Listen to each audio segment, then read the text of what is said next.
You ready? All right. Okay. Hey, welcome to another episode of the Black Guy Who Tells podcast. I am your host, Rod, joined as always by the other host of the show, Karen. And we are live on a Saturday afternoon, ready to do feedback. Find us everywhere that you find podcasts. Search the Black Guy Who Tips. Leave us 5-star reviews on Apple Podcasts. That all helps us out. We love it. The official weapon of the show is phone jam. Phone jam. The unofficial sport, bullet ball. A bullet ball, extreme. And y'all know what it is. I mean, hopefully y'all didn't come all this way for nothing. This ain't your first time. This ain't your first rodeo. It's time to do the feedback. So we got to talk about the people that gave us money on our website for nothing. Just donate it, put something on it, supported the show, and we give them a shout out.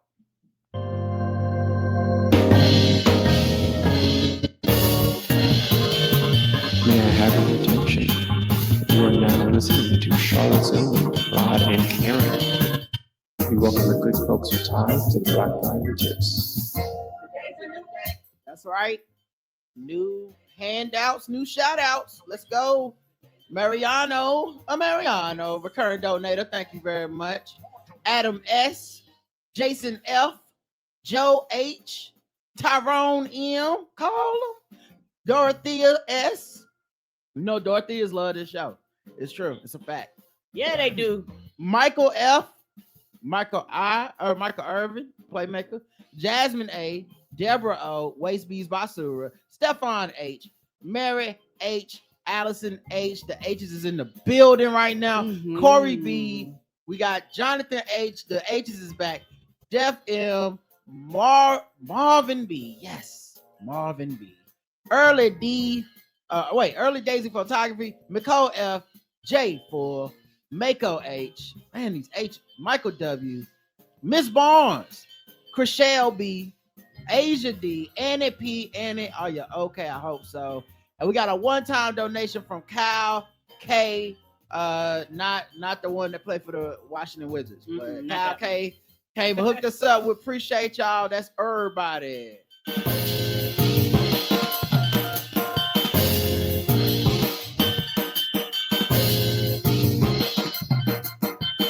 Drummer getting loose with it. All right. We got one 5-star review. I'll take it. And it's from Canada, so it got the exchange rate on it. Oh, Canada. Thank you, baby. Ron and Karen are flames. I really dig this show. I'm a listener from Canada, and I heard Rod and Karen Hunter's show during the Foolishness Friday episode. He killed. And ever since that show, the podcast has been a regular podcast listening for me. This show is relevant, funny, and hosts are so smooth at cycling through serious, heavy, and light topics. I appreciate and admire the Black excellence and inclusive nature this podcast embodies, and will continue to listen and support from across the border while telling everyone I know about it. Thank you. Oh, shit. Now we Black excellence. I give this podcast 5 DEI stars, which means 2.5 real stars, though I'm not sure. I'm not good at bigot math. Steffi One Love. Thank you, Steffi One Love. Like thank you, baby. And DEI stars, that's probably about right for the exchange rate. We appreciate you, and thank you for leaving a 5-star review. If you would like to get in on this love fest too, and you're out there listening, leave us a 5-star review. We'd love to read yours on the show as well. Let's get into the comments on the episodes. The first one is from episode 2862. B Hall is a feedback episode. We got one comment. The comment is from Apia. Apia says, I also wonder how Keith will continue the Keith and the Girl. I hope you both will still be part of it somehow. That's the plan so far, is to still at least do last week on Keith and the Girl for the wrap up. Mm-hmm. So we'll see how it goes without him there. But we have at least one more wrap up show with Hemda, and I'm looking forward to that. Yay! And then I guess we'll see where the future takes us. I'm of course sad that Hemda is leaving, but I understand that people need to change and grow. Still, I hope the Blackout Tips will never end. Well, thank you. That's very kind of you. Mm-hmm. And yeah, people got to do what they got to do. I try not to.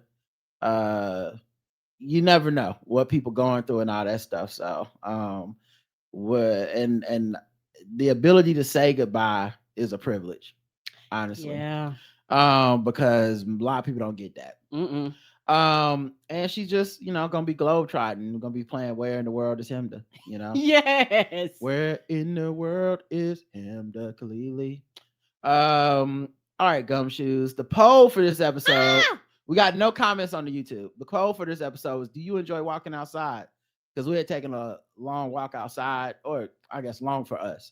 Walk outside. Long for us. Yeah, I know some people will be like, I go outside, I walk 3 hours, and it wasn't that. But we went out and did a walk outside, and then we did the show, which is why we started a little late. But 92% of people enjoy walking outside. About 9% do not.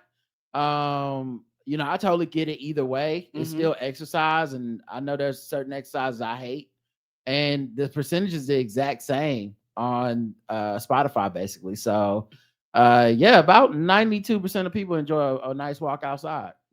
I personally enjoy it, particularly on days not when it's sweltering hot, but when it's like warm and pretty or breezy. I think one day we went out and it was raining, but it was still a great walk because it was cool. So I really enjoyed it. I just like getting outside and feeling the wind and the vitamin D you get from the sun. Yeah, and I kind of enjoyed this kind of weather where it's not getting too hot in the day, and there's a lot more time where I can walk because I don't like walking in 90 degrees. You might as well just go inside. But walking outside in like 60, 70 degrees or so, like high, like low 80s, maybe. Those are pretty good for me. And like today it was like 60 degrees or 58 degrees. And I just went outside and took like a 40-minute walk, 45-minute walk. And it was it's relaxing and therapeutic. It is. The Q&A, gotta get that vitamin D. Langston says, from that racist sun, is there a black sun I can get it from? Chrissy says, that's what she said. I know. James says, considering that I'm on a low sodium diet, I have always been doing my 20-30-minute walking on a daily basis and taking my vitamin D medication monthly, right? Keep doing that healthy workout. Thanks, James. Chris says, I moved to no sun, having ass New Jersey, and having it is a rare nice day out. Going to the park with the dog as I listen to the Blackout Tips in the sunshine. Oh, and today, I'm sorry, I said and having it. Today that day was a nice day out. So so maybe a little reminder, go outside. Mr. Span says he voted no in the polls because he's outside all day at work. So even if it's a great day outside, I can't really enjoy it because I'm working my ass off. Crying emoji. I'm sorry, man. That sucks. I would hate to have a job that ruins something nice for me, Like pimps probably feel that way about sex. They be like, oh, sex. Imani says, nothing better than a sunny day. It can be such a mood booster. Yeah, for sure. Redro says, there are people outside. No, thank you. Well, that depends on where you go walking. Yeah, depends on where you go walking. And where you live, because there's people inside too sometimes. Miss Barnes says, yes, I just invested in some Haka walking shoes and I'm ready for the great outdoors. Come on, not the Hakas. And that's it for the polls and the Q&A. Let's go to the next episode, which is episode 2863, Tyler Perry and Michael the Librarian. We got 7 comments on this one, so y'all actually have some things to say. Right? Let's scroll to the bottom. DeGal704 says, the only reason I'm not watching is because I don't watch television. Music, reading, and podcasts are what I do. I saw 2 movies this past year in the theater, first time in years. I do like Tyler and Kelly and get sick of the complaints about him. I watched several of his movies and stage plays. I know he ain't avant-garde, but can black people just do what they want? If you don't like them, don't watch. Yeah, that's where I'm at with it. I feel the same. And it's always funny because the straw man argument people set up so they can talk shit about Tyler Perry is this idea that black people somewhere are thinking that he is like this elite filmmaker who is making amazing films and not being recognized. I have yet to meet a person that thinks Tyler Perry is like getting ripped off at the Oscars or agreed. Is the movie reviews aren't fair. Like that's not what people are saying. They're just like, I enjoy it. It's the same way a motherfucker can go and enjoy a double Whopper with cheese and you don't need to walk by the window and be like, that's got 1,100 calories. They know. They know. Yes, you They ain't telling wanted them no new they information. wanted a Whopper with cheese that day. They weren't trying to impress you with their meal of the day. Abia says, I'm happy for you that you enjoyed the couple walks.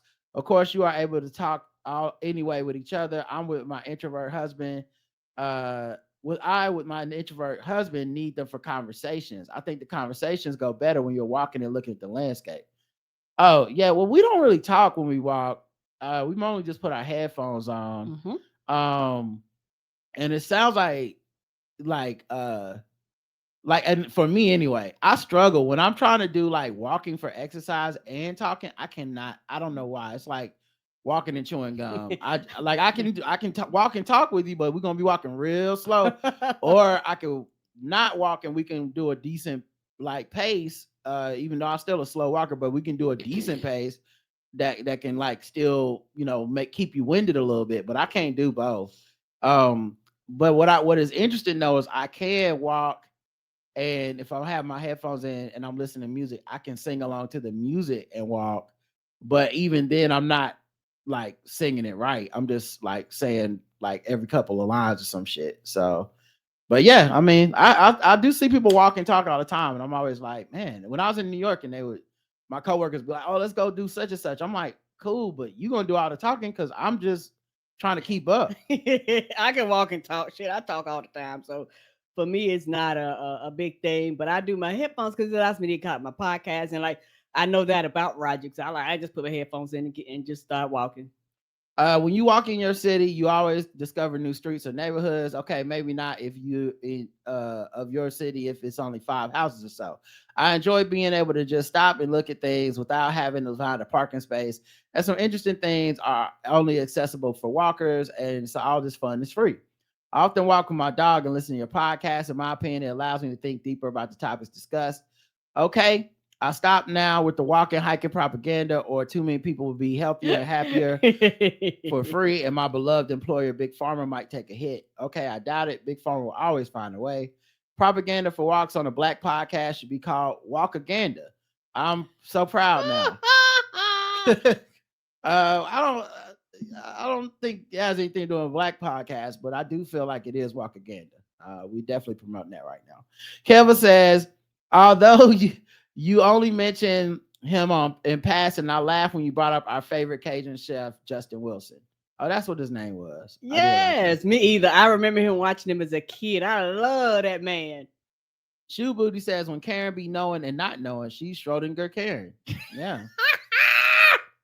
Sandler Agnew says, hey, Rod and Karen, I don't like Tyler Perry that much. I do like his mess occasionally. Films like his Acrimony, Medea films, and even the mess that was Fall from Grace on Netflix was quite must-see TV for both cinephiles and casual viewers looking to cook off of a good time. Look, I know Tyler isn't exactly a union or writer-friendly person, given his reputation, but let's not forget this mofo was homeless writing plays somewhere in New Orleans. Maybe also the reason this man don't want to share the limelight with other writers, besides the fickleness of people, is because he did, in fact, work very hard for this vision. I mean, low-key, that Gal battery plot device was a bit of a deep cut to Tyler Perry's beginnings, for what it's worth. I do plan on watching Mea Culpa, and I can't wait to watch it. I hope it's as nutty and ridiculous as fun as 2019's The Intruder was, which shout out to Deion Taylor and his particular brand of wonderful mess. Yeah, I love Deion Taylor movies too. And they not good to me, but they good and entertaining, and sometimes it's all a movie need to be. It doesn't have to be like, oh man, you have to see the performances. Sometimes like, oh my God, that was ridiculous. And the thing I realized when I got off the air, and I don't remember if I said on the show or not, I probably did, but I forgot. If you ever sent me any watch this Tubi bullshit, fuck you. Don't tell me anything bad about Tyler Perry. Those Tubi movies are worse than Tyler Perry movies. Yes, they are. And y'all have found a way to ironically enjoy them, and then you act like it's impossible to do that with Tyler Perry. I'm ironically enjoying some of his stuff, and I don't care. It doesn't bother me, you know. I'm at a point in this postmodern social media era where anytime I see black media being talked about in this pedantic woe is me, my feelings hurt ass bullshit, I immediately get angry. Not John Kavanaugh from The Shield, but Cuba Gooding Jr. Boys in the Hood angry. I know what uptight white people think of black shit. They either don't watch it, get uncomfortable out, or not hurt feelings, or just discard it outright. Certain black people in film Twitter circle just sound way too cool for this. And someone who grew up watching 80s and 90s films like I'm gonna get you sucker, trespass, men at work, more money. I'm kind of offended to a certain extent. I guess my thing is we want audiences to see our movies, but you're going to shun the likes of Tyler Perry, Lee Daniels, Kenya Barris, Deion Taylor, who may not watch Steve McQueen's Widows or A.V. Rockwell's 1001, both phenomenal films, by the way, just making a larger point. Then what the fuck is the point? Seriously, if they're going to be much harder on our shit and not something truly shitty as 2011's The Help, directed by Tate Taylor or anyone else, then the only thing I got at this point is a fuck you because you want it one way, which is their way. I mean, all of the black shit is here in all the phases of entertainment. Issa Rae is killing it as much as she can and isn't to where Tyler Perry has made his empire. She's done everything and is at her wit's end now. I'm confident she'll succeed, but it'll take time, as all things do. Her film, The Photograph, directed by Stella Meggy, that also featured Lakeith Stanfield, was damn good. And people claiming to want a non-traumatic black film were nowhere to be goddamn found. I 100% agree. I remember when that movie came out. That movie was very good. And me and Roger really enjoyed that. And that's why, like, a long time ago, I was like, oh, y'all didn't kiss my ass. Because you say you want something, then somebody literally put the shit out you want and you don't support it. The fuck? Yeah. I will forever be mad about that shit. Like that movie was great. And a lot of people just wanted to get hot takes off, but it was what people asked for. Is a movie that was ahead of its time, but also well filmed, well acted, and about breaking generational cycles of trauma. And these motherfuckers like, it's boring. And I was like, oh, suck my dick. It's 2024. Support the art you claim to beat your chest about, not be fodder for MAGA, uncomfortable white people on black art, coons, etc. When you compare a Barry Jenkins Underground Railroad versus another show and say the former doesn't have any trauma, yeah, you're full of shit to me. And I can't see those folks any different than the people who claim to be woke. Yeah, that's a big one for me too. Is I watched them on Amazon. I actually thought it was really well done and really good. I understand that it's triggering and traumatic and all that stuff, but some art is meant to trigger and yes, it is bring up trauma. That's the whole purpose of it. It's the paintbrush that we get to paint with, and you don't have to like it, you don't have to watch it, but it doesn't make it not good. So I did watch them, and I thought it was actually really good and really smart. I also watched Underground Railroad, which I also thought was really good and whatnot. That was excellent. No. You're thinking of Underground. Oh, Barry Jenkins Underground Railroad is what I watched. And it also was triggering and dealt with trauma. Watching critics, black especially, denigrate them, but big up Barry Jenkins was one of the most ridiculous, hypocritical things I've ever seen. Because for some reason, the trauma in them was like, it's so no one can ever watch this. And then in like episode 1, Underground Railroad, a dude is like whipped and then like put on fire to death in front of all the other black slaves. And it's like, why so why are you lying when you make your review and act like, well, Barry Jenkins just knows how to handle it? No one knows how to handle. It's just trauma. You either are telling people this is what happened or you're not. I saw someone complain about Origin and they were like, I wasn't ready for another, for a movie to reference Trayvon Martin's death. And I'm like, one, it's not like they show you, but you hear the audio call, but it's Ava DuVernay making a film based off of Caste, which is a book about race and racism and caste systems and oppression. I'm sorry, but that's what the fuck is gonna be in the movie. What when you watch When They See Us, you can't be like, for years you spent so much time. Why isn't anyone telling the Exonerated 5 story? Why can't anybody talk about the Central Park 5 or whatever?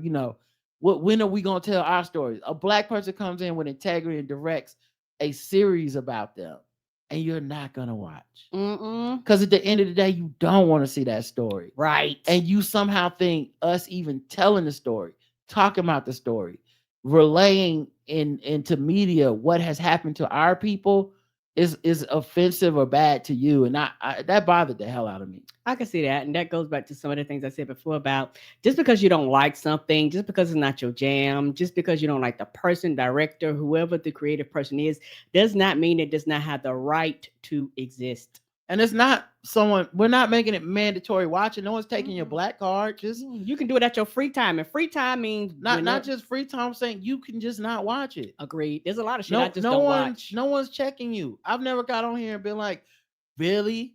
You know, I watch a lot of stuff that Karen doesn't watch, Justin doesn't watch, people that come on the show don't watch.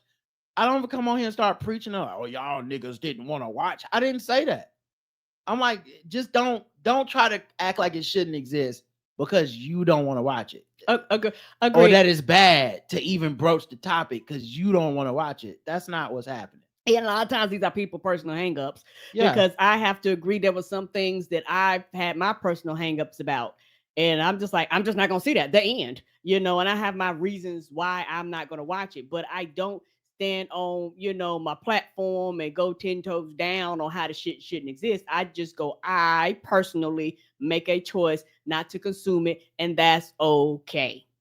He goes on to say, because there's something inside of you truly not allowing yourself to be free. See a shrink or a therapist. He'll get rid of Twitter and all that anti-black poison. You don't have to like Tyler or Dion. Nothing wrong, but the lift to make their impact not matter is offensive. Cicely Tyson, Idris Elba, Taraji P. Henson, and so on. Viola Davis, by the way, as well. I know she tries to look back and she doesn't have to love the help. She doesn't have to love doing something with Tyler Perry. But I mean, that kind of stuff is what keeps you afloat so that when you get back on top and you get those prestige projects, somebody was getting your name out there in the zeitgeist, you know? I know Elba had his brief bullshit with the black actor doing movie things, and that was a moment in time that made him look like a fool. But he was in these, and that's okay. You're not a failure, Elba. You did Takers too, and you're doing fine. Anyway, I went on a long tangent on this, Rod and Karen. Y'all been on to something with this for a minute. For me, I'm just fed up with the people lying to themselves about enjoying these films. I guess my fucking gene hit overdrive at 36 years old. No regrets. Love y'all. Take it easy. Thank you. Thank you. EVE says, I'm not ashamed to admit that I've seen every single Tyler Perry movie, and some are bad and some are really bad. But no matter how bad they are, I'm still entertained because I like them for what they are. I like those messy Tubi movies. Yep, it's me watching all the Tubi movies because they make me laugh and I know what to expect from them. I don't watch Tyler Perry for highbrow cinema. I watch to be entertained and to laugh at the bad wigs. And yes, I watched his latest Mea Culpa. It was a hot mess and Trevante Rose had a tragically bad wig, but did I enjoy it? Well, I don't know if you've seen these interviews Taraji's been doing. That was his hair. So. Oh, no! Because I saw people saying that, and then in multiple interviews, he's had that cut. And I'm like, unless he wears the wig 24/7, that was his hair. And he just thought that was what looked good. You got damn right I did. The only thing that surprised me about the movie is that no one got AIDS. The same people who claim to hate Tyler Perry movies are the same people secretly watching them because that movie has been number one on Netflix since it came out. And so for so many people who aren't watching, they sure know the plots and the characters better than the people who aren't ashamed to admit they watched them. Michael the Librarian is such a pure spirit. I saw his TikToks and they're so wholesome. Some people are just super miserable and say wild shit online. They never would say to people in person. Right. I'm so happy you got closure from Truck. That was really great for both of you. Got closure too, and the incident was heavy on your heart. That was heavy on your heart. Thank you. Yeah, I appreciate that. And let's see if we have anything on YouTube for this one. 3 comments.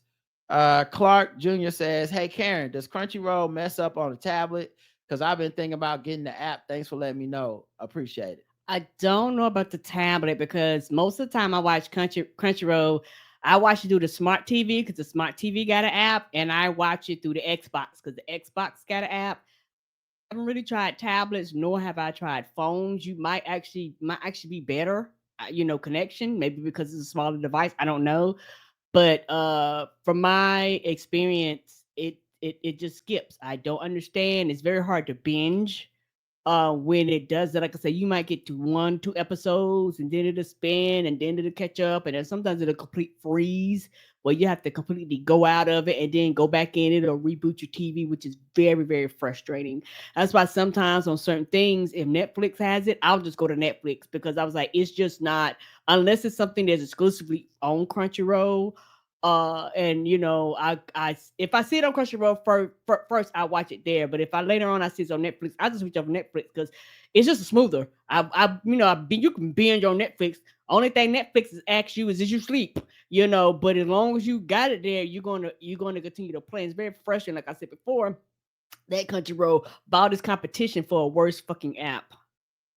He also said, or Clark Jr. also says, love y'all. First time y'all watching y'all on YouTube, eating snow crabs on the balcony. Oh, flex Come on us. on, snow crabs.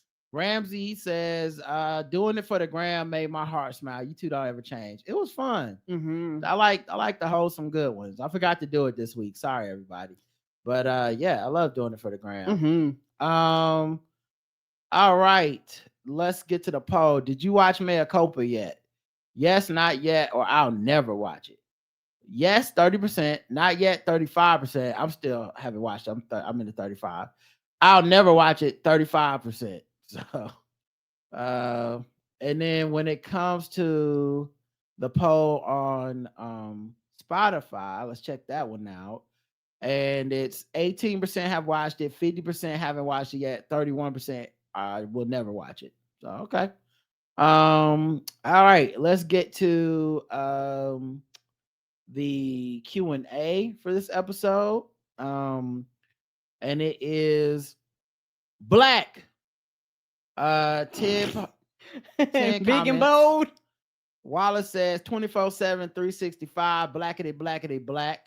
A bunch of black hand emojis. Aaron says, best believe that when Tubi or some other service makes Risa Tisa TikTok movie about who the fuck did I marry and it's bad, everyone's still gonna watch it. Yep. Magnificent Breeze says, they have those passed by my house and I love them because they connect the community, college, hospital, library, grocery stores, and lakes throughout the city. It's a safe and beautiful alternative to driving. Dorena says, I watched Mea Culpa for Kelly Rowland and was so happy she wasn't in a busted wig. Oh yeah, you know she brought her own hair people. Yes, she did. She was like, I got him. I got my own hair people and makeup artists. The movie is what I expect of a Tyler Perry movie. I'm waiting for a remake called Medea Culpa. That's hilarious. Mrs. Span says Tubi is definitely going to drop black folks once their financial threshold is met, the same way Fox dropped Martin Living Single and NY Undercover.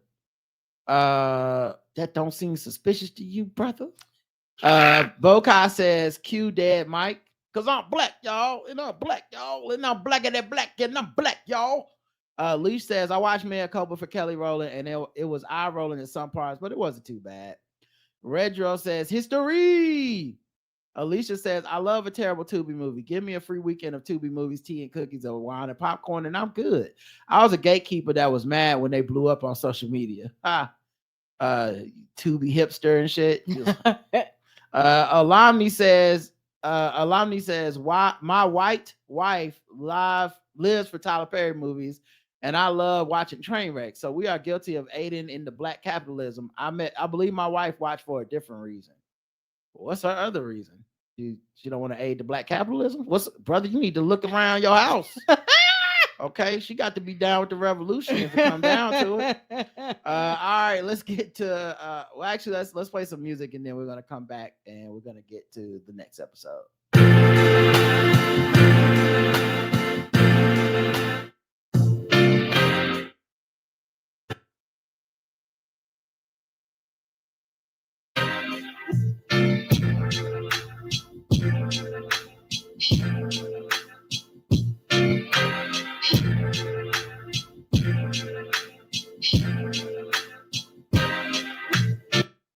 That was called Stop. 2864, the Insurrection Fives. We had 4 comments.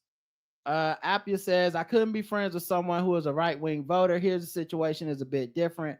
We have so many parties that I in my life voted for 3 different ones in various elections. I always vote left. The question is how left. The bad right-wing party is called the AFD. If I knew someone who was a voter of this party, there's no way we can ever hang out. Other medium conservative parties I can live with, they are still pro-science and against Nazis. Deb says, greetings to you both. After hearing Wednesday's episode where you addressed the caller about Van Lathan, I knew I had to write you. Thank you, Rod and Karen, for doing your show so unapologetically and being true to who you are. It's refreshing and I'm forever grateful. And I learned about you on the Karen Hunter show last year. I love your Friday spot too. Anyway, you summed it up beautifully with what's at stake if people in our community want to be contrary and not vote. You illustrated so well about how we will be affected by not voting, period. I love everything about your show. Lastly, some of these people with so-called platforms are not voters, recent voters, high income brackets, and very uninformed attention-seeking sellouts. In my opinion, they'll survive the outcome. The rest of us will be adversely affected. Staying stupid has negative consequences.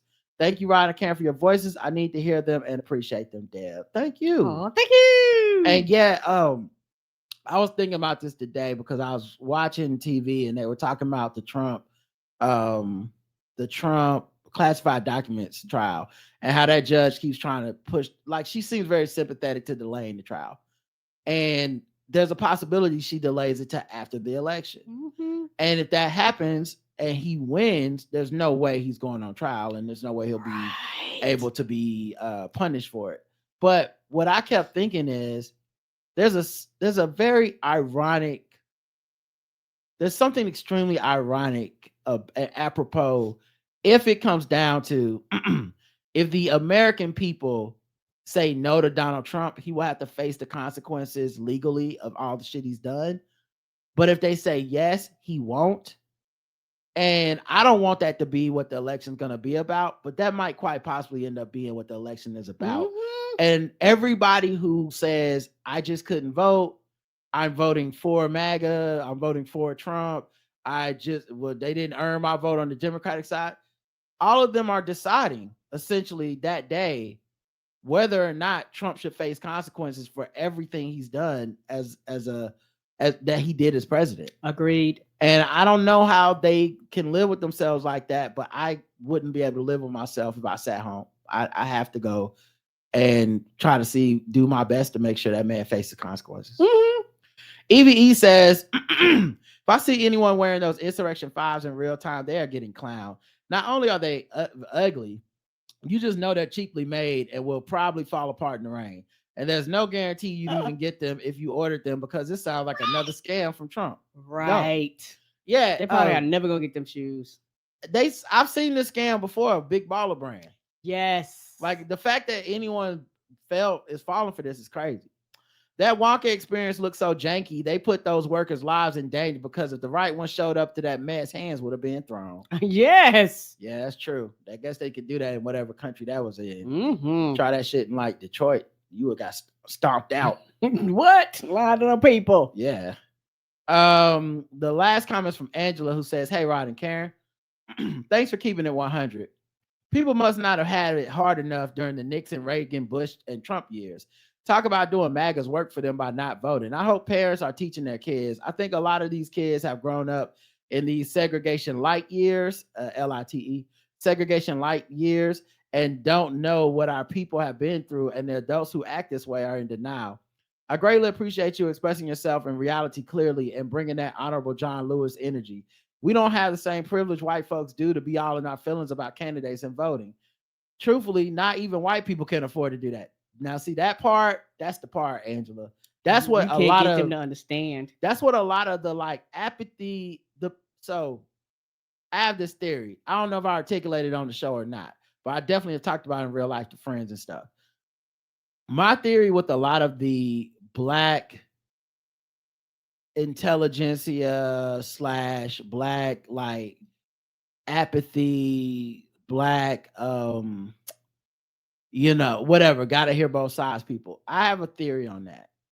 I don't think they would ever cop to this because I don't think psychologically they would even receive what I'm saying as anything more than just like me shitting on them or something. But I really am not just shitting on them. I think this is what I've analyzed from far and what I believe it is. I think there are a lot of black people who see the freedom that white people have in this country of being okay no matter what party is in office for the most part. Now, I'm not saying they're truly okay, white people would benefit, at least with the choices we have in this country. White people would probably benefit from voting Democrat. Mhm. But because they're so racist or bigoted or whatever, conservative, a lot of times the policies that are passed hurt them Yes. and they don't seem to care. But in general, they'll still be okay because even the Democrats aren't a party of anti-white people, right? So when the Democrats pass something, they have to consider white people are part of that coalition and a Mhm. big part of it too, probably the Yes. majority of it.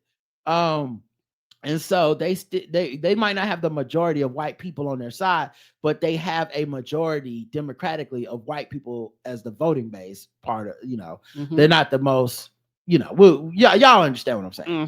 Mhm. So when Democrats pass stuff, it still helps white people. So what do white people really have on the line? Either I vote for bigots and I get my racist way, feeling superior because my feelings matter more than the truth. So as they cut my own benefits, I don't care about that because the feeling I'm after is one of superiority to black and brown people, right? But let's say I lose, my side loses. I voted Republican and my side lost. I complain about it. I hate it. I don't like that these black and brown people are in the government and getting appointed to be judges. I hate all this shit. But the policies that are passed, they don't hurt me. The policies that are passed are relieving my student debt too. You see what I'm saying? The policies that are passed are making sure I get a child earned income credit, or making sure that I get lower taxes, or that the rich pay higher tax. Like the white people Right. in general will be okay. And there's something about that I think black people in some cases are also envious of. And they see it as achievable, but they work backwards. They say I think they're looking at it backwards and going, the behavior white people have is one of, it doesn't matter. I don't care. I won't vote for the thing that's good for me. I'll sit out of this and I'm going to be okay. Because that, to them, that is what freedom looks like. Freedom is whatever white people have. And white people have this, they have this reality where their feelings are assuaged and catered to, even when it's wrong and it's detrimental to society. That's what a lot of black people covet, and they would like to have that. And so they're on their platforms promoting exactly what you said earlier, because I really think they're like, this is what freedom is. If white people do it, I should do it. I think that's why you had some black people that joined up with the like burn your bus movement, and because it was like oh man, this is what it's like. This is real freedom. We're pushing this thing. But you saw a lot of those alliances break apart when Bernie wasn't going to be the nominee. There were a lot of black people over there that were like, well, I'm still going to vote for Hillary Clinton. I'm still going to vote for Biden. Like, I'm not crazy now. And then people started, you're a sellout. You're, the started getting harassed from within that side. And so, yeah, it can be a lot. But yeah, that's my theory. But yeah, thank you, Karen, for telling people what's what about voting in the big picture for us as people. I can't remember if you talked about detergent in this episode, but that report on the detergent study hurt me. I use Tide Pods, a lot of them out of necessity. When I use liquid detergent, I used a lot out of necessity. I think each Tide Pod may measure to 1.5 or 2 tablespoons. I don't know how active these people are, but having a household of pubescent active kids, a husband, and myself, there's no way you can only use a tablespoon or 2 with large or even small extra dirty, normally for my family loads. Nothing smells worse than ballet clothes. We are lucky to have a washer that measures the water needed for loads. This study probably came from the same folks who concluded that letting water and soap run down your legs and feet left fewer bacteria on your legs and feet than scrubbing them. I don't know what they are using to scrub, if anything, but I cannot believe that study, just as I can't believe this one. I cannot see using 3 pods for a light load, but the generalities they are talking about are blasphemous. I will continue to follow the guidance of my ancestors. Come on, the guidance of my ancestors. And use the amount of detergent, OxyClean, and yes, a tiny cap full of Pond Sol for towels and extra stinky clothes when needed.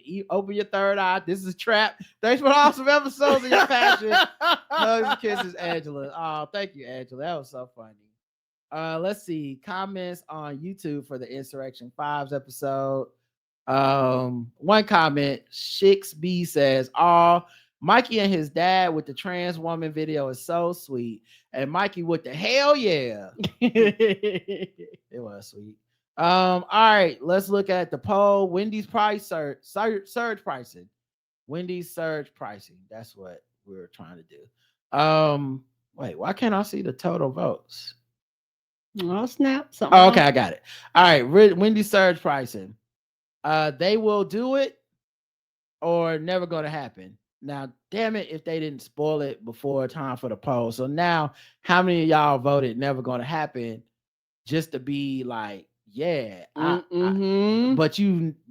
by the time the next episode came around, of course you knew it wasn't going to happen. I just had to hope y'all want to up and up, but I don't think so. Anyway, 83% said it's never going to happen. 17% said it would happen. And on Spotify, where they probably vote right away before they can go back and listen to the next episode, 50-50. Now I think is true. That sounds like a more valid voting system. I think some of y'all waited. Some of y'all cheated the update and came back. Some of us like, I know the results. I knew it. Anyway, the Q&A was, oh no, the X-Men is gone woke. Have they? Langston says, to me, my woke men. JB says, wasn't it always? DJ Freedom 8 says, I think the BLM tweet was a joke on white people making their feelings everyone else's facts. And the way she was attacked is kind of shines a light on their hypocrisy. I don't think it was about Tay. I don't really think it was about Taylor Swift. Look, maybe. I told y'all when I read it, she could be joking around. So I don't want to say for sure which way or the other way it wasn't. I just wanted to kind of talk about it in general. But I will say there's something about the internet and activism that I feel like we kind of lost the plot at some point. Like the people that, like, you getting people mad about the Super Bowl, what does that really do for anybody? Right. You know what I mean? And then to do something that's kind of trolling people, but then use it as some type of evidence or like, see, I told y'all, I don't know. I guess I'm looking at a stunt like that. That's almost like something an influencer or a comedian would do. But whatever, I'm not the one running the org, so good luck to them. Dorina says, I'm Mexican and like you, Rod, I don't trust people with questionable hygiene telling me to use less detergent. I did laundry and thought about it for a split second, and my ancestors said, absolutely not. The brown ancestors be looking out. Okay? They be out here. Kadian says, wait, I think I just figured out the line from White People News jingle. We're a little bit dim. The sun's really harsh on our fragile pink skin. White People News. Well, that's not the part. There's some stuff that happens before that, but we actually know the answer because that person that wrote it, Rick, he wrote in with the lyrics. It's just once your art is in the public, it doesn't belong to you anymore. Yeah, we make up our own versions. That's not what it says. It's a lot of songs. They got the flat lyrics out there. I can read them. I say, fuck your lyrics. I got my own version. It's just like some people think it's Biggie, Biggie, Biggie. Can't you see? Sometimes your love just hypnotized me, and I just love your fleshy waist. Some people think it says that. J Damo 8 says the Journal just covered J.K. Rowling in a podcast episode and with a link to Spotify. Thanks. Alomni says as long as they don't change Storm's titties and Rogue's pog, I will continue to watch. Well, Alomni, you're gonna be very disappointed because they've already taken out Rogue's big butt in the new one. People were very upset. Down the pog and they are not happy about it. Yeah, I saw the pog lovers are mad. Yeah, I saw. Yeah, and Alumni, I think between mentioning your white wife and this comment, Pog, PAWG, badass white girls. Yeah, I think we know what Alumni's into over here. Playing field is magnificent, man. Snow bunnies everywhere now. You know what I'm saying? I feel like sometimes I'm on a ski trip and because I ain't never pulled so many before. It's like I go to these clubs down here in downtown, and it's like snow bunny heaven, blonde hair, brunette hair. Hey, sometimes I go for the freaky one, the purple blue, hair. I like the Caucasian girls. They like to feel on me. I like to feel on them. Double D's, hey, that's what it is. I ain't even mad at you. I am. Miss Barnes says, I'm not. I'm wheezing like hell when I thought I heard Karen say you'll find a nigga in a haystack who will buy those tacky ass dump shoes, but she said needle in a haystack. That is pretty funny. All right, the last episode of the week was 2865 lifestyle condoms. We got 4 comments. Appia says, Rod, I just wanted to say how people did hate on books, and you said it exactly. When we will have brain chips and other implants, grandma and grandpa will tell the kids how the world was great when we used to have TikTok. Exactly. Swabby P says, I just wanted to come in and say on the topic of voter apathy, Van Lathan, etc. Amen, brother Rod. Amen, brother. Thank you, Swabby P.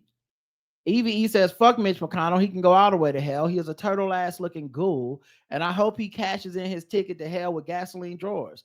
They'll probably replace him with someone worse, but glad he's gone. Fuck Lauren Boebert too, and her whack ass family. Angela replied, preach, Evie. May he have the same, preferably more amount of suffering he caused for eternity. Who the hell was the Democrat dating Lauren? White Dems are so unreliable, could be so unserious. She is not even palatable Republican if such things exist. Well, I mean, obviously that guy they're both white, and so like I said earlier, white people can kind of coexist in this like world a lot of times of like, yeah, we vote differently, but they think it's cute, like you see that sometimes. I'm not saying every time or often, but it's definitely a thing. Lauren Boebert is one of the better looking Republican like Congress people if it's just about that. So who knows if he's even talking about her politics and MAGA bullshit. He may just be like, look at these titties. And people do that.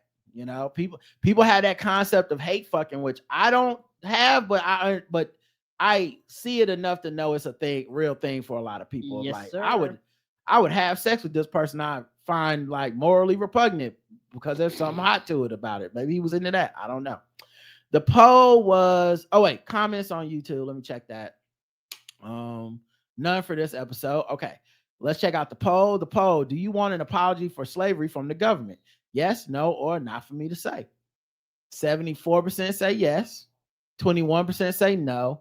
5% say not for me to say.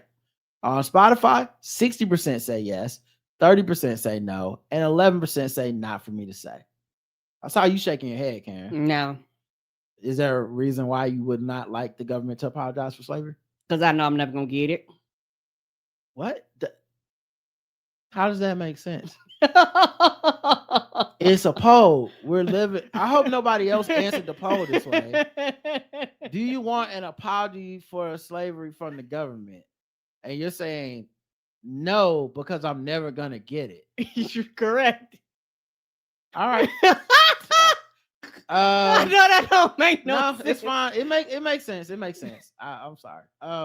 Don't buy condoms from the flea market. Roger PJ says, what about the swap meet? I mean, it's your babies. Go ahead. Typhlosion says they out here selling blubbers. Kisha says an apology for slavery is just words without acts of contrition. Flea market conditions would be more trustworthy than a U.S. apology. That I understand, but I don't know that it would make me not. I think that makes more sense to me as far as like whether you don't want it or something. But to me, it's what the limits of your imagination is with that question, because we didn't say, would you like an apology for slavery and then no acts of contrition? We didn't say that. But I guess everyone can assume what they want. And yeah, I'm assuming, I guess the way my mind ticks, I'm saying no because I go, you're gonna give it, and then nothing else gonna happen. Like that's it. Oh, okay. It's whatever the limits of your imagination. That's true. What your imagination answered this question. There's nothing extra in this poll that said any of the stuff people are saying. My bad. No, it's not your bad. our imaginations are what make us all different, and so in your imaginations, it's never gonna happen. No need to even think about it. In her imagination, even if it happens, they won't do anything. And I'm not saying anybody's wrong. Percy says absolutely not. What are we, savages? Maybe. So maybe he is gonna buy some condoms at the flea market. Alami says, I don't want an apology, I want money. Magnum condoms are called mids, just like your condoms, so is your sex. Well, here's the thing though.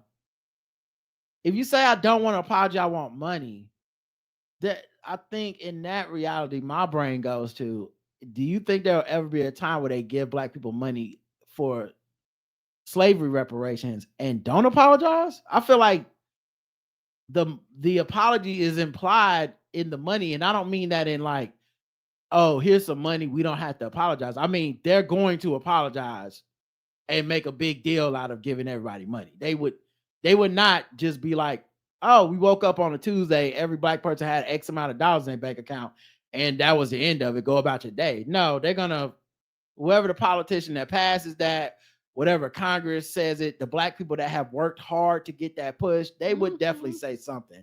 There would be an acknowledgement and more than likely, I think, an apology, but that's my imagination. I think this is Oa, son of Strong, says, you call them no lifestyles. I said, nah, they're gonna be death styles when you catch that herpes, gonorrhea, syphilis, AIDS. All right, let's get to voicemails, but I'm gonna play some more music. Okay. So I know where to put the, commercials and stuff. All right, let's go with this.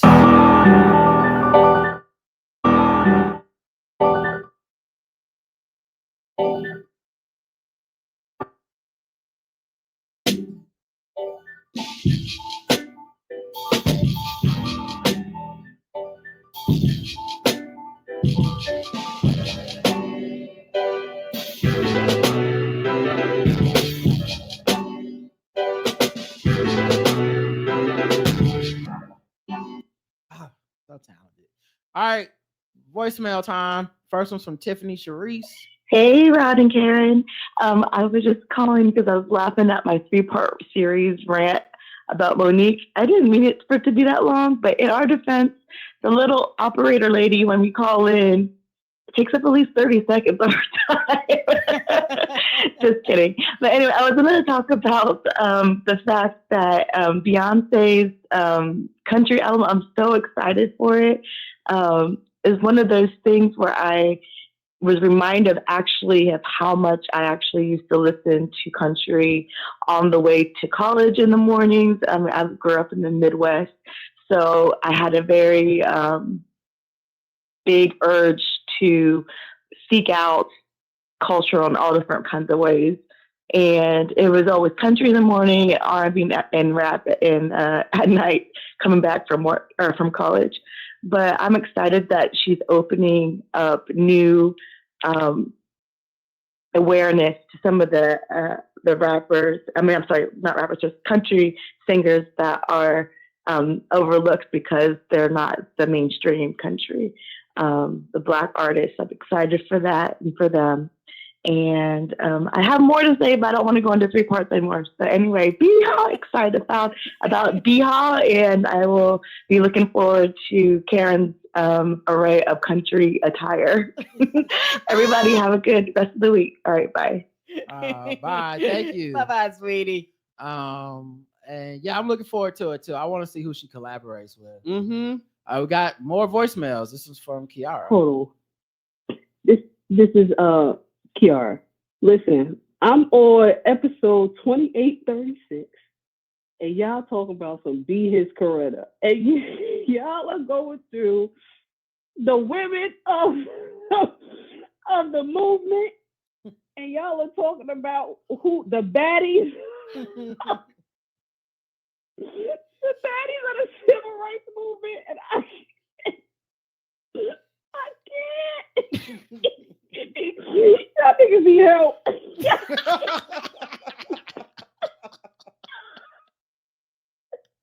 Y'all stupid for this one. Y'all dumb. Y'all need some real. Y'all need Jesus. But y'all need somebody. This is comedy. Because I've never heard no shit like this in my life. I'm hanging up on y'all. I'm sick of y'all. Goodbye. You'd hang up on us. Honestly, I'm really glad because that's actually an older episode. Mm-hmm. And I remember when I came up with the idea of doing that list on the show, and it's one of those things where even as a joke, I was like, I don't even know who this joke is for because it requires an intricate knowledge of what those civil rights women look like. Correct. And and an appreciation for the fact that I could go off the dome and be like, okay, but what about, and so it's been probably over a month since we did that episode. I maybe. appreciate the And I call, appreciate baby. you calling in just to appreciate it, man.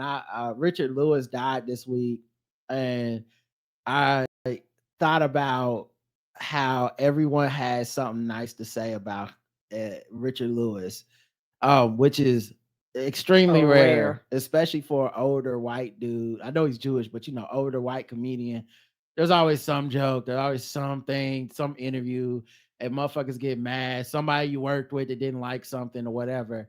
And everyone was just sharing these great moments of him just cracking people up and all this stuff. And I was like, man, if you leave behind a legacy of laughter, that is a life well lived. Mm-hmm. And sometimes, when y'all call in and appreciate jokes and stuff from the show, it reminds me of like, yo, hopefully we're leaving behind a legacy of laughter for people to be like, yo, this shit cracked me up. So I nothing makes me feel better than that shared laughter, even with us not being there. I feel like we laugh together. All right, next voicemail I believe is from O'Neill. Hey, Karen and Rod, it's O'Neill calling from Houston.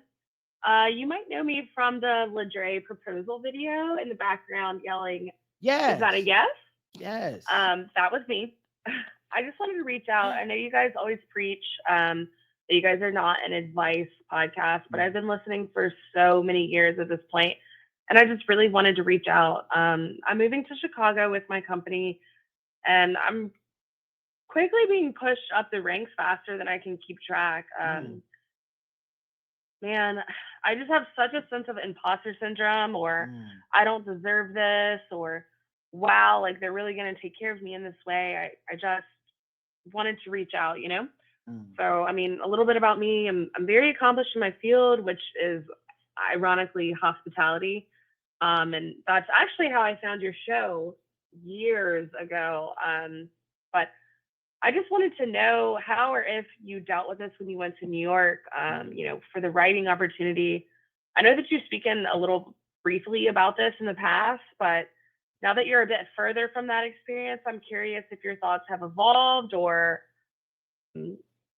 strengthened. But I just wanted to know how you dealt with that. And now that you're further removed from it, how is it going for you? Luckily, Monique's husband isn't managing my career, so at least I know I'm doing that right. But love y'all for real. Thank you. Okay, so I will say this because it sounded like it was directed towards me. But what made my imposter syndrome vanish, and I haven't felt it since in any professional capacity, was sitting in a room with some imposters, like seeing some people that I absolutely was like, I am better at this than you are.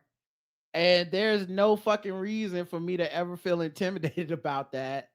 And it's a combination of me believing in myself and seeing what I could do and seeing that I had talent and that people were recognizing that. Because there's a thin line between people who are just like, I'm so talented, and they're just arrogant and overrating their own talent, and they're actually not that good, and they don't put in the work to be good. But those people don't have imposter syndrome. Those people believe they should be in the room, even if they don't deserve sometimes it. Those people get in the room, mm-hmm. and you're sitting across from that person in the room, and you're looking at their shit, and you like, this is what's the hot shit, but my shit hotter. And after I seen that, man, I ain't never felt that way again. Because if if they got to that room and on whatever the fuck they did, whether it's a nepotistic thing, whether it's whatever, we all managed to get in the room together somehow. And I looked at their ability to not doubt themselves as a plus. And I mostly because it's inefficient to doubt yourself, right? What do you really get out of doubting yourself? Like it leads to taking longer to do work, and you're never gonna feel good about it because you don't believe you should be there. So questioning your decisions. yeah, so it's just more and more time, procrastination, all this stuff. And I think it threw some of my coworkers off. Some of this is they were veterans in the game, had been doing it for a while. Some of them, whatever. It threw them off in two ways. One, I would always ask questions, and I did learn eventually, like sometimes you have to ask questions when people aren't around, because if motherfuckers is just trying to get in and out of meeting, I don't want to hold the meeting up. But right, I'm not gonna sit up here and assume anything. I want to know so that I can do better. The other thing I think that fucked them up is I didn't waste time on assignments. If you say you need something, I get it done as soon as possible in as high as quality as possible as I believe I'm capable of doing. And then the processes that we have there are designed to make my shit better. It's designed to come back to me with suggestions. The faster we can get on that, the more I want to, the faster I get my shit done. So if they're like, hey, how long is it going to take you to write this thing till you got till Friday?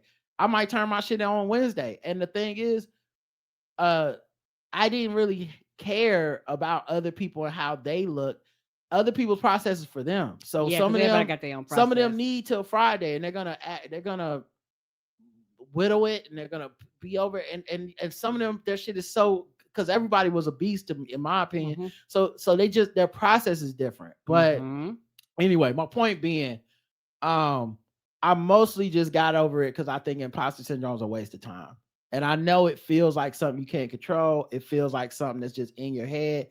And I can't speak for anyone but myself. So that's why I was not call what I'm saying is advice. I'm just giving you my experience. I just stopped believing that I didn't belong. And that was it. I wish I could tell you some, like, I did this meditation, I took this thing, or whatever. I definitely credit therapy, because I remember she had me doing some exercises and some worksheets and some homework every week and stuff. And I remember one of them, I put this on my vision board. I still got this to this day. It was a list of all the positive things that I believe about, like, how I know how I have impacted other people. It wasn't like these are things that I'm aspiring to. It was like, no, how do other people see me? What have I been to other people? Because, I would struggle internally with my own esteem about myself, not, I, in a way that I would never feel about someone else. Like if a friend was telling me girl, what are you talking about? You're awesome. You did it. If but when it came to me, it was like, well, maybe you're not that awesome. I don't know, nigga. And so I had to write this list of these attributes of things that I am, and then she told me, she like, put this somewhere where you're gonna see it every day, and I put it on my vision board. And every time I brush my teeth, I see that shit, and I'll be like, yeah, I'm that nigga too. And so I think maybe, I don't know if that exercise will help you, but maybe something like that, if you got a vision board, especially going to a new thing. What's crazy? Before I got that job with Game Theory, before I was even in New York, I had New York on my vision board. I put New York specific stuff on my vision board. My bootleg vision board, copying his thing, I did the same thing. Yeah, I got a bootleg vision board. And what's so wild and ironic about it is we did that years ago, and some of those places I've actually been to. I know it sounds weird, but shout out to Ray Sani. I had like a little thing on my vision board of the Empire State Building years ago before we went. And when we went and came back, I looked up at that board. I was like, oh my gosh, I can check that off the list. Yeah. And so you going through this season of change, you getting ready to experience some new things. I would say maybe sit down and think about a vision board. I know this sounds like some hippie shit, but you asked. Mhm. I would say do you something where you have like a vision board and maybe practice a little visualization and put the things on that not just the things that you want to aspire to and want to do, but and the idea of thriving and succeeding, not just surviving up there, but like you said, you're succeeding at your job. They're putting you on a path where you feel like it's ahead of even the schedule you have for yourself. Put that on your vision board too, so that you won't feel out of place when the success happens. Because I think, at least for me, that will help to be like, I should be here. And like I said, maybe put that list of 10 to 25 things of, if you can't think of them or yourself, think about what people would say about you. What would your family say? What would your friends say? What would your lover say? What would what would those people say you are to them? And then become that to yourself. Because if you can be reliable for someone else, you can be reliable for yourself. If you can be inspirational to someone else, you can be inspirational for yourself. If you can be loving, caring, hearing, gentle, whatever else, you can be that for yourself. And you be that to yourself in Chicago, and you'll feel like you belong, I believe, real soon. All right. Next voicemail, Kiana. Hey, Ron and Karen, this is Kiana. So I was listening this week to y'all talk about Tyler Perry's new movie, Mea Culpa, and people's response. Here's where I am with Tyler Perry movies. I think about them the same way I think about the Fast and the Furious franchise. Once you relax your mind enough to know that ultimately the storyline isn't going to make much sense and it doesn't really hold water, you can sit back and just enjoy it. Because we went to go see the last Fast and Furious movie for my birthday when it came out a couple of years back. And once I realized it's just entertainment, I could enjoy the fact that it was two niggas in space driving a 79 Pinto. Because where else are you going to see two niggas in space driving a 79 Pinto if not the Fast and Furious movie? Like, once you realize it don't have to make sense, and you really stop taking yourself quite so seriously, you can then stop taking Tyler Perry so seriously. Because I feel like at this point, we're all just here for the kiki at the bad wigs, the mean black man, and the light-skinned lady who need to be saved. Period. End discussion. Love Facts. y'all. Bye. Bye. And yeah, that's facts. I agree with everything you just said. Next voicemail, and this is the last one, and I don't know who it's from. Hi, Rod. Hi, Karen. This is Marguerite, aka Gem of the Ocean. I think this is my first voicemail that I've ever left. But I was recently listening to the episode where you all had Keith and Hemda on, and it was just so beautiful and moving how you all validated each other, your work, the audiences that you've cultivated over the years, and it was really moving to me. And then I listened shortly after that, the episode where you went over the doing it for the gram and asking people what their favorite thing was about the show. And it was clear that there's so many things, it's hard to choose one, but I had to add my voice to the chorus of how much I appreciate all the work you do and the way you share your lives with us, whether it's, going to the gym and using a personal trainer for the first time, or taking a girls trip to a Caribbean island, and sharing those experiences, or just your shift in perspective and how you change your mind or you take in new information. And of course, all the laughs, the funny things, the news means a lot, but just that you all are there and you really allow us to get to know you in a way that is so personal and meaningful. So thank you all for all that you do. I love every episode, and I'm grateful to be part of the Black Guy Who Tips community. Take care, y'all. Aww. Thank you. I feel love. Thank you. Yeah, we appreciate you. And yeah, I remember I met her in writing for Game Theory. She came to a show and stuff. So yeah, and I always see her on Instagram and stuff with her family and stuff. So yeah, we appreciate you and the kind words of affirmation. And yeah, I enjoyed doing it for the gram that week because sometimes it's just like we should encourage each other to like celebrate and uh like obviously we want doing it for the grand to be funny and stuff and all that too, but um there's something about taking doing it for the gram and people being able to have positive memories and think about happy fun stuff that just does it for me. So all right, now we need to get into the emails, but first some music.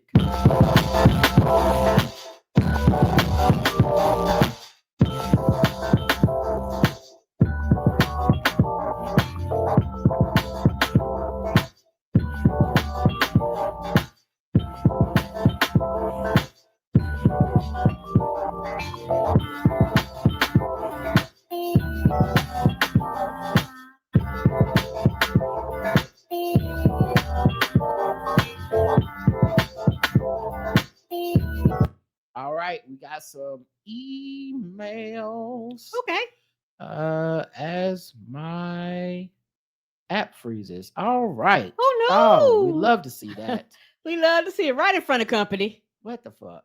We have people here watching us. It's like, you know what? I'm gonna shame you in front of all your little friends. See if I can open up another browser and maybe we can look at it that way. Okay, I think so. I'm still on the screen, right? Yes, you are. Okay, so as long as y'all can see me, I think I'm okay. Okay. Oh my god, so embarrassing. So embarrassing. All right, so Louis says, hello. I love the show and really appreciate y'all comments on Tyler Perry. I've always found the negativity towards Tyler Perry is somewhat anti-black and part of some blacks thinking less of Southern black people. You can't listen. Okay.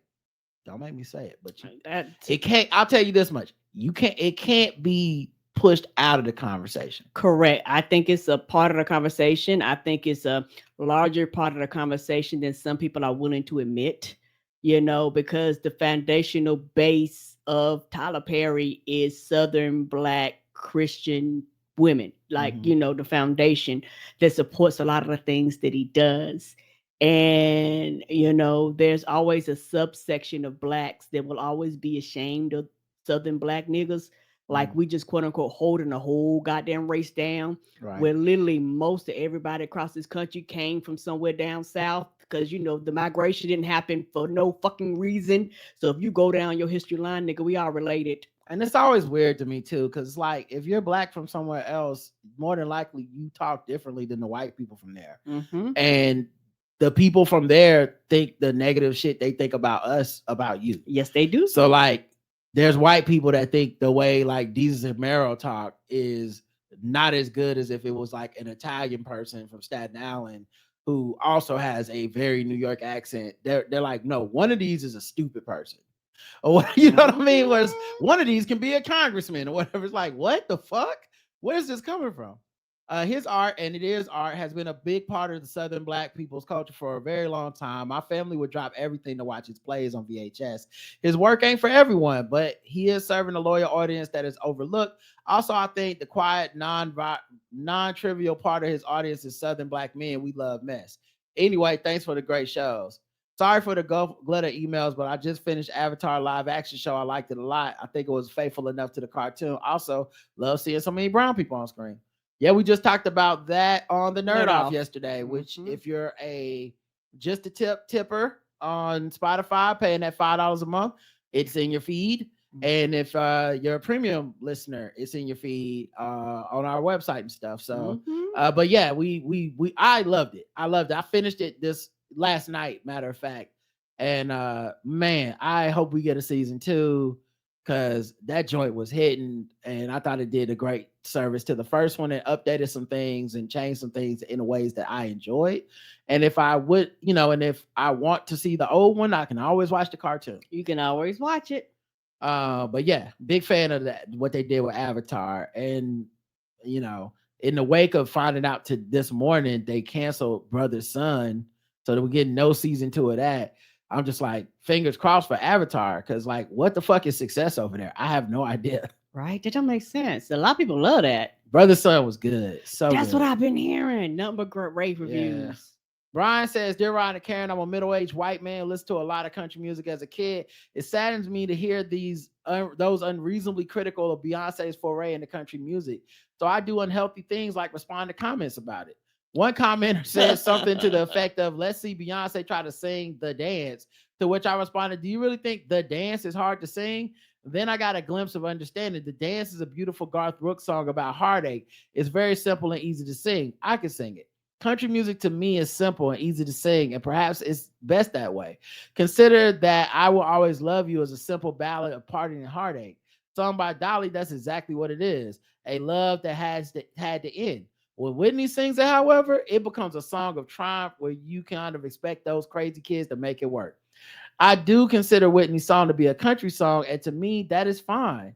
Oh, do not. Okay, I do not consider it to be a country song. I can see that. I can see a lot of people consider Whitney's version more like an R&B version. I wouldn't call it R&B though.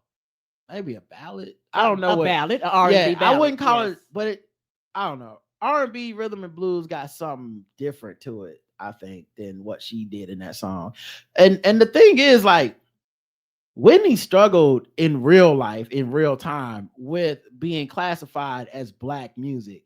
A lot of the stuff that people do now to denigrate like Lizzo and shit, they did to Whitney when she was alive. Yes. She died and then everybody changed and it was like, we always loved Nippy. Mm-hmm. She was our favorite. But I remember when people she crossed over, man, they talk shit. I remember people questioning her Blackness because she got too popular. Mm-hmm.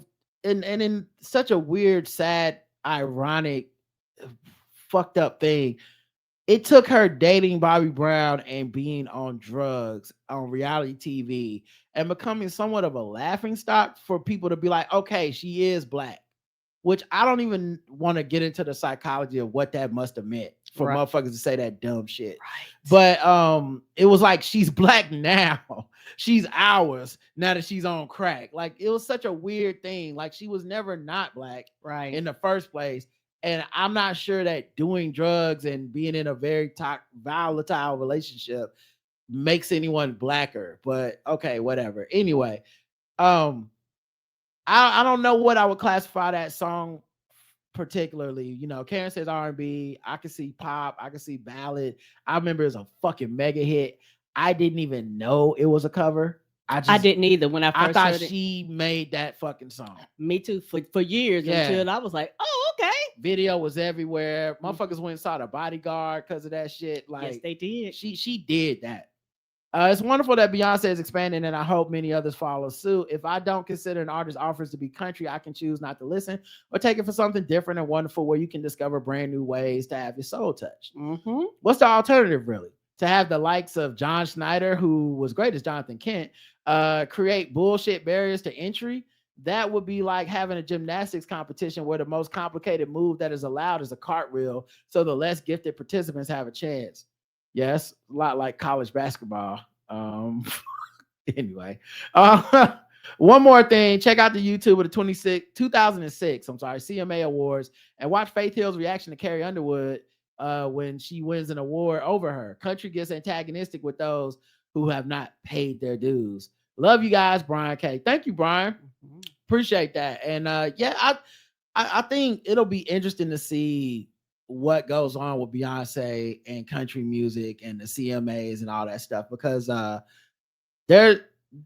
thing about Beyonce is that there's a protective halo around her of Black folks who are always ready to ride. They're ready to fight at any time. And if these country motherfuckers do not, like, if they fuck around, they gonna fuck around and find out if they fuck with her, because they fucking with the wrong one.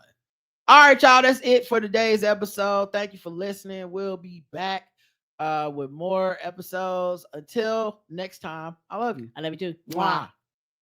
And I guess I just got to close Firefox. Sorry, everybody. I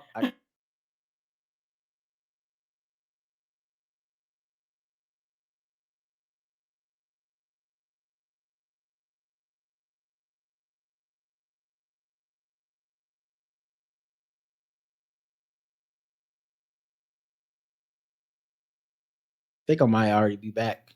Okay. All right, cool. All right, I'm gonna end it. Bye.